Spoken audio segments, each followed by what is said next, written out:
저는 오늘 이 아침에 여러분들과 함께 감사는 능력이다 라는 제목으로 함께 은혜의 말씀 나누도록 하겠습니다. 먼저 이 추수감사를 맞이해서 지나간 한 해 동안 나 자신과 내 가정과 교회 그리고 내 사업장 일터 내 민족을 지켜주신 하나님의 은혜와 축복에 감사하는 여러분들 되시기를 주님의 이름으로 축복합니다. 이 시간에 먼저 감사 유래에 대해서 잠시 살펴보도록 하겠습니다. 구약성경 출애굽기 23장 24절 이하에 의하면 하나님께서는 이스라엘 백성들에게 세 가지 절기를 지키라고 하셨어요. 자, 14절 17절 띄워주세요. 우리 같이 읽습니다. 시작. 너는 매년 3차 내게 절기를 지킬지니라. 너는 무교병의 절기를 지키라. 내가 네게 명한 대로 아비로의 정한 때에 7일 동안 무교병을 먹을지니 이는 그 달에 네가 애굽에서 나왔습니다. 빈손으로 내게 보이지 말지니라. 맥추절을 지키라. 이는 네가 수고하여 밭에 뿌린 것의 첫 열매를 거둠이니라. 수장절을 지키라. 이는 네가 수고하여 이룬 것을 연중의 밭에서부터 거두어 저장함이니라. 너의 모든 남자는 매년 3번씩 주 여호와께 보일지니라. 여기 무교절은 유월절을 말합니다. 유월절은 이스라엘 백성들이 구원받은 거죠. 그리고 일주일 동안 무교절 누룩 없는 떡을 먹는 거예요. 그런 절기고, 그 다음은 맥추절, 초실절, 오순절이라고 하죠. 그리고 세 번째가 바로 모든 곡식을 거둬들인 후에 지키는 수장절, 이걸 초막절, 장막절이라고 또 추수절입니다. 그리고 우리가 지금 지키는 추수감사절의 유래는 미국에서 시작이 되었죠. 1620년 영국에서 신앙의 억누림 속에 살던 청교도들을 120명이 메인포라를 타고 신앙의 자유를 찾아 아메리카 다륙에 도착을 합니다. 그들은 말할 수 없는 어려운 역경과 모진 풍랑을 헤쳐가며 황무지에 도착했으나 그 누구도 그들을 반겨주는 사람이 없었습니다. 그러나 그들은 신앙의 자유를 찾은 것 하나만 생각하고 감사하면서 그 이듬해에 가까운 씨앗을 뿌려서 농사를 짓죠. 그래서 그러는 동안에 그들이 102명 중에 배고픔과 질병과 여러 가지 고통을 못 이겨서 죽어간 사람이 거의 절반 가까이였습니다. 그러나 살아남은 그들은 낙심하지 아니하고 투지와 신앙을 가지고 한 해를 지납니다. 그들은 농사를 다 짓고 거두어들인 곡식을 가지고 먼저 하나님께 감사하면서 감사절을 지키게 됐죠. 그것이 유래가 되어 그 후에 미국에서는 국가 명절로 지키게 되었고, 그 이후에 모든 기독교 국가나 우리 한국 교회가 받아들여서 추수감사절을 뜻깊게 지키고 있는 것입니다. 여러분들 중에는 혹시 기도의 능력이라든가 믿음의 능력이라든가 이건 이해하기 쉽겠지만은 감사의 능력이라는 말은 별로 아마 잘 이렇게 들어오지 않고 이해가 되지 않을 분도 있을 거예요. 그러나 분명히 말씀드린 것은 감사에는 여러 가지 능력이 나타난다는 사실을 기억하시길 바랍니다. 진정한 감사는 하나님의 마음도 움직일 수 있고, 따라서 사람들의 마음도 우리의 어떤 환경도 변화시키는 힘이 있다는 겁니다. 자, 그러면 좀 더 구체적으로 어떤 능력이 있는지를 말씀을 드리도록 하겠습니다. 첫째, 감사는 부정적인 사람을 긍정적인 사람으로 변화시키는 힘이 있습니다.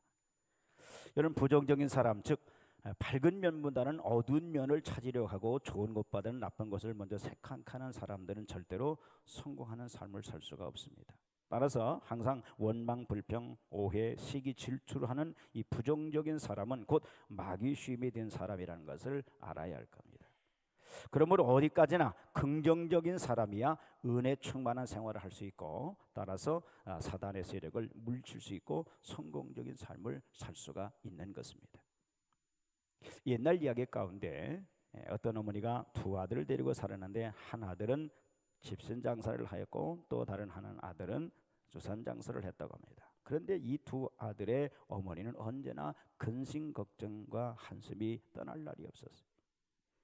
이유는 비가 오는 날이 되면은 집신 장사는 아들이 돈을 못 벌게 되므로 근심 걱정을 하고, 날이 밝으면 우산 장사를 하는 아들이 돈을 못 벌게 되므로 걱정을 했어요.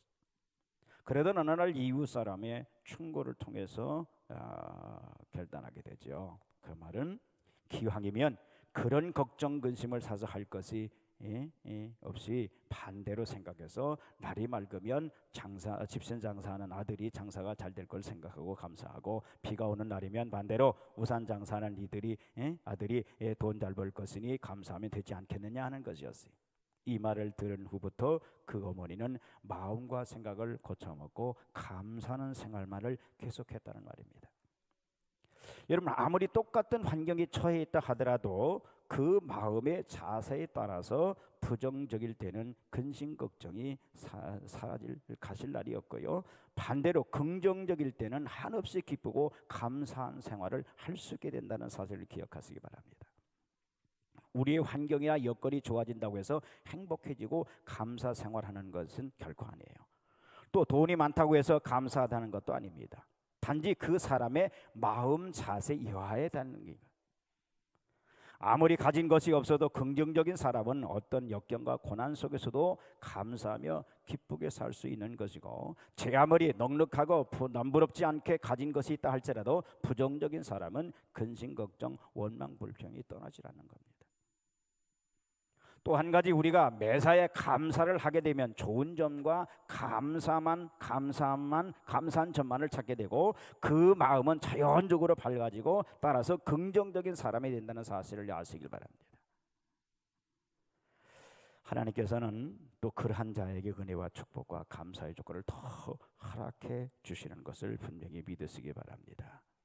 우리가 잘 아는 사도 바울은 매를 맞고 옥중에 갇혀 있으면서도 빌립보 4장 2에 보면 4절 3절에 4절 5절에 주 안에서 항상 기뻐하라, 내가 다시 말하노니 기뻐하라, 너희 관용을 모든 사람에게 알게 하라고 하신 말씀, 이것은 보면 이 모든 것이 다 긍정적인 삶의 자세를 가졌기 때문에 가능한 겁니다. 그리고 계속해서 6절 7절 우리 같이 읽을까요? 시작. 아무것도 염려하지 말고 오직 모든 일에 기도와 간구로 너희 구할 것을 감사함으로 하나님께 아뢰라. 그리하면 모든 지각에 뛰어난 하나님의 평강이 그리스도 예수 안에서 너희 마음과 생각을 지키시라고. 할렐루야. 다시 말해서 우리가 언제나 감사함으로 아뢰고 기뻐하는 생활을 하게 될 때에 하나님께서 우리의 마음과 생각을 긍정적이고 성공적인 삶으로 바꿔주신다는 그런 말씀입니다. 영국의 유명한 매튜 헨리 목사는 하루는 어떤 골목길을 걸어가다가 강도를 만나 옷도 돈도 다 빼앗기고 매를 맞고 정신을 잃게 되었어요. 그러다가 정신 차려 일어나 보니까 온몸이 상처투성이로 피가 흐르고 있었어요. 그런 간신히 일어나 집에 돌아오자 온 식구가 다 깜짝 놀라요. 그러나 아무 말도 하지 않고 서재에 들어가서 그래서 그 피투성이 몸을 가지고 하나님에 엎드려 감사 기도를 드렸다고 합니다. 그런 기도하기를, 하나님이여, 생명만은 살아 돌아와서 가족들을 만나게 되었으니 감사합니다. 또 내가 예수 믿고 강도가 안 된 거 목사가 된 것을 감사합니다. 또 이 세상의 모든 것은 잃어버린다 해도 내가 영원한 천국을 소유하게 되었으니 감사합니다 하면서 감사의 조건만 찾아서 기도했다고 하죠. 여러분, 세상에는 나를 만족시켜주는 것이 없다 할지라도 나 같은 죄인이 예수 믿고 영생 얻고 천국 백성이 되고 잠시 있다가 없어질 세상의 모든 것 잊어버려도 영원한 천국에서 주님과 더불어 살 것을 생각하면서 이 한 가지만이라도 얼마나 큰 은혜고 축복임을 알고 깨닫고 진정 감사하는 자들 되시기를 주님의 이름으로 축복합니다. 여러분, 우리가 감사하는 사람이 되려고 하면 두 가지 자세를 가져야 되는데, 그 하나는 지나오는 동안은 은혜를 생각할 줄 알아야 돼요. 은혜를 생각할 줄. 그리고 또 한 가지는 겸손한 자세를 갖게 될 때 감사가 생겨난다는 사실을 기억하시기를 바랍니다. 다윗 왕은 자기 자신이 보잘것없는 가문에 태어나고 목동에 불과했던 자신이 하나님의 은혜와 축복으로 한 나라의 국왕이 된 것을 생각할 때마다 겸손하게 감격을 했어요. 그 감사 찬양 고백 기도가 사무엘하 7장 18절에서 29절입니다. 18절을 띄워보세요. 같이 있습니다. 시작. 다윗이 왕이 여호와 앞에 들어가 앉아서 가로되, 주 여호와여, 나는 누구오며 내 집은 무엇이고 한데 나로 이르게 하셨나이까? 자신이 누구며 자신의 가문이 무엇이고 한데 자신을 이 영광된 자리에 이르게 했느냐고 지금 고백을 한 게 감격했어요. 내가 지금 이 자리에 있는 게 내가 무엇이고 한데. 19절입니다. 시작. 여호와여 주께서 이것을 오히려 적게 여기시고 또 족의 집에 영구히 일을 말씀하실 뿐 아니라 주 여호와여 인간의 규례대로 하셨나이다. 자신을 영광스럽게 하신 것도 분에 넘치는 일인데 자신을 선대해서 훗날에 자신의 집안에 있을 일까지 알게 하시는 데에서 너무 감사하는 거예요. 미래가 보여요?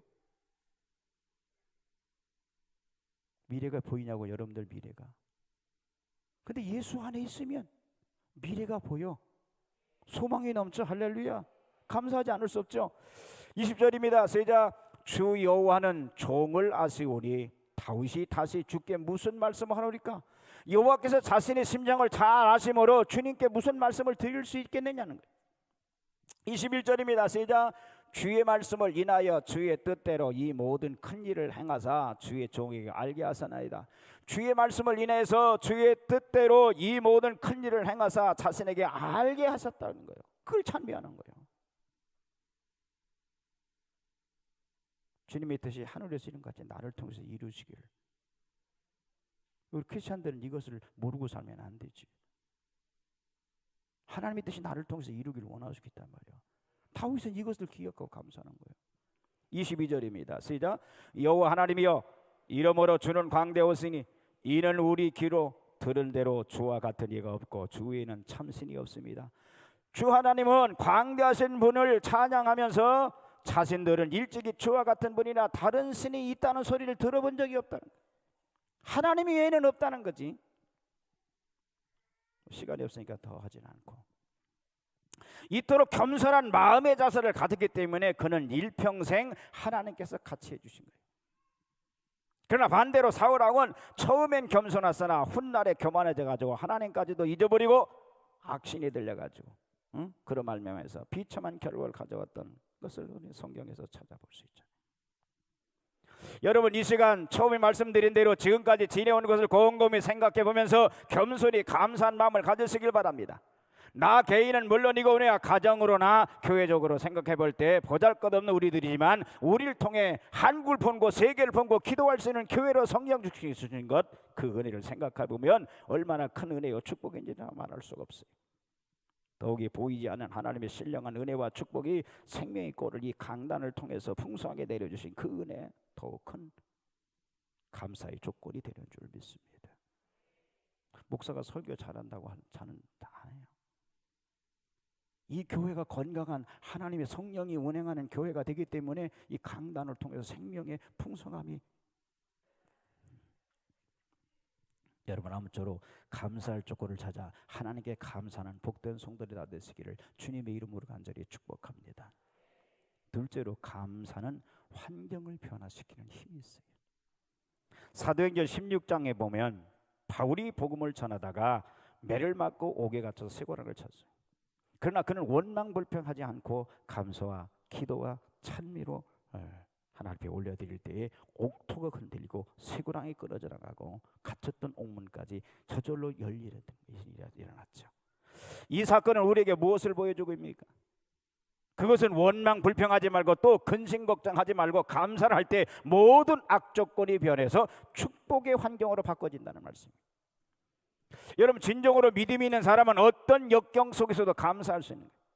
또 우리가 믿음으로 감사하기만 하면 하나님께서는 그 사람의 믿음을 보고 감사의 조건으로 바꿔주심을 분명히 믿으시고 항상 감사할 줄 아는 성도가 되시기를 주님의 이름으로 축복합니다.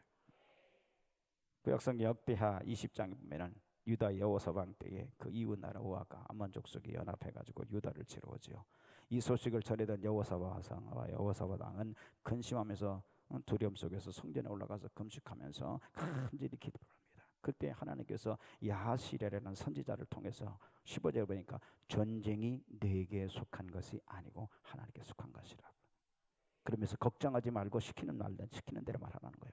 그때 왕은 선지자를 통해서 하나님의 명령대로 듣고서 성가대를 조정에 동원해 가지고 21절에 보니까 여호와께 감사하라 그 자비하심이 영원함이로다 라고 찬양하면서 앞서 나갈 때 그 연합군들은 자기들끼리 놀라서 서로 죽이고 찔러 죽이고 서로 스스로 자결해서 유다가 쉽게 승리하게 되잖아요. 여러분 여기서 유다 승리한 게 뭐예요? 감사와 찬양 때문인 거예요. 감사와 찬양. 월요일 게롤로스가 쓴 그 감목 생활에서 찬송 생활이라는 책이 있습니다. 이 책은 35개 언어로 번역돼서 1000만 부 이상이 판매된 유명한 책입니다. 이 멀리 게롤로스는 세계 2차 대전 중에 공군 82사단에서 공모했고 아이젠하워 장군의 경호원, 작가, 강사, 목사, 전도자로서 다양한 그 경력을 소지한 분입니다. 그는 범사에 찬양한다는 특별한 신앙으로 사역한 분이에요. 이 책에서 그는 찬송과 감사의 능력이 얼마나 위대한가를 보여주는데 책에서 그는 짐이라는 사람을 소개를 합니다. 그의 아버지는 알코올 중독자였어요. 짐은 어머니와 아내까지 가족들이 30년을 아버지를 위해서 기도를 합니다. 그러나 30년 동안 기도해도 아버지가 변화되지 않은 거예요. 그러던 어느 날 짐은 설교를 듣다가 감사하고 찬양하라는 메시지를 듣습니다. 이때 짐은 이런 생각을 해요. 맞아, 지금까지 아버지가 변화되기만을 바랬지 감사한 적은 없구나. 그래서 짐은 자신의 삶이 도저히 감사할 상황이 아니었지만 하나님께 감사하고 찬양하기로 마음을 먹습니다.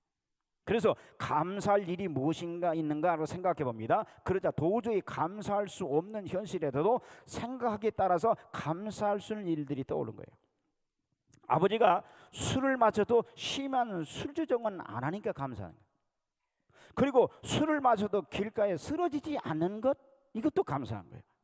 그러다가 아버지가 보니까 술을 30년 전에 비해서 적게 마시는 걸 보게 돼서 그걸 감사했어요. 그러자 짐은 그날 저녁에 자신 안에 소망이 생기는 것을 느끼기 시작해요. 불안과 좌절과 어두움이 가득했던 자신 안에 소망과 감사와 어떤 전율을 느끼게 됩니다. 아버지가 변화되는 것이 아니라 자기 자신이 변화되는 것을 경험하게 되는 거예요. 근데 짐의 아버지가 짐을 보자는 거예요. 그래서 갑자기 아버지가 이런 질문을 합니다. 너는 예수님에 대해서 어떻게 생각하니? 내가 어제 TV를 보니까 어떤 마약 중독자가 예수 믿고 마약을 끊었다고 하더라. 그런데 그것이 일시적이냐 영구적이냐? 짐의 아버지는 예수님에 대해서 관심을 가지기 시작을 했어요. 마음을 열었어요. 그리고 교회에 나가기 시작했고 예수님을 영접하기에 이르렀습니다. 그리고 알코올 중독 증세는 완전히 고침을 받았어요. 짐은 다음과 같이 고백을 합니다. 30년 동안 변화되지 않던 아버지가 감사하는 기도를 하고 찬송을 하니까 변화되더라는 거예요. 우리가 하나님을 찬양하는 이유는 우리의 기분 때문이 아니에요. 우리의 변치 않으시는 위대하신 광대하신 하나님 때문입니다. 하나님을 바라고 하나님의 능력을 의지하는 사람은 슬픔과 고통 속에도 감사하며 찬송할 수 있게 되는 줄 믿으시기 바랍니다. 그래서 시편 40편 5절 같이 읽습니다. 시작.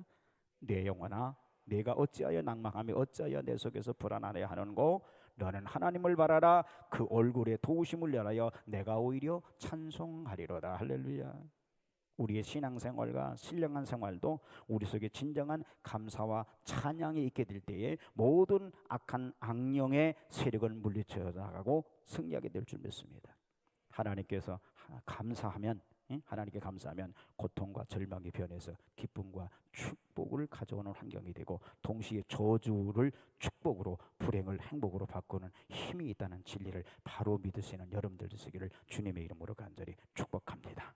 환경은 뭘로 바꾸느냐? 감사로 바꾸는 거예요. 그래서 감사가 능력인 줄 믿으시기 바랍니다. 세 번째로 감사는요 더 큰 축복을 가져오는 힘이 있습니다. 10 문둥병자가 고침을 받았지만 그 중에 한 문둥이가 자기 병을 고쳐주신 예수님을 먼저 찾아와서 감사의 경배를 드렸을 때 예수님은 네 믿음이 너를 구원하느니라고 하시면서 육신의 병뿐만 아니라 영혼까지 구원받은 축복을 받았잖아요. 여러분 우리 하나님은요 감사하는 자에게 분명히 감사할 조건을 더 갖다 주십니다. 믿으십니까? 마치 펌프물을 불 때에 물이 안 나오면 물을 쏟아부어 그 후로는 계속 쏟아져 나오는 것 같이 감사를 끊임없이 하나님께 드릴 때 감사하는 일을 더 섬긴다는 이 축복의 원리를 깨달으시기를 주님의 이름으로 축복합니다. 이 시간에도 원수 마귀는 이 말씀을 진실로 받아들이지 못하게 의심을 갖다 줘요. 그러면서 하는 말이 감사도 감사할 조건이 있어야 하지 않느냐, 그 말을 믿지 말라고 속삭입니다. 그러나 여러분은 역경 중에서도 감사하는 자세를 가지고 하나님 이 시련이 지난 후에 얼마나 큰 은혜를 주시렵니까 하고 말할 수 있는 성도가 되시기를 축복합니다. 그러게 되면 그런 사람의 믿음이 진정한 믿음이 되는 거예요. 아무리 억울한 일을 당하고 괴로운 일을 당하고 핍박을 당하더라도 진정으로 하나님의 섭리와 경륜을 기억하시고 감사하게 될 때에 우리 하나님은 그를 결코 실망시키지 않고 축복해 주시는 것을 믿으시기 바랍니다. 독일의 정치가 마틸이라는 사람이 있었습니다. 그는 정치적인 노선 때문에 관직에서 쫓겨나 많은 고생을 한 일이 있었어요.